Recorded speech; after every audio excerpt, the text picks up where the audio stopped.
তোমার এই 25 বছরের বউ ঠাকুরুনটি তোমাকে চিরদিনের জন্য ছেড়ে যাওয়ার আগে তোমাকে বলে যাচ্ছে, তুমি তার একমাত্র অবলম্বন ছিলে এই সংসারে, একমাত্র ভালোবাসার পুরুষ।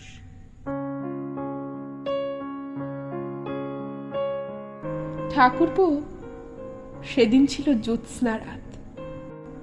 জোড়াসাঁকোর বাড়ির ছাদে শুধু তুমি আর আমি। তুমি গাইছিলে গান।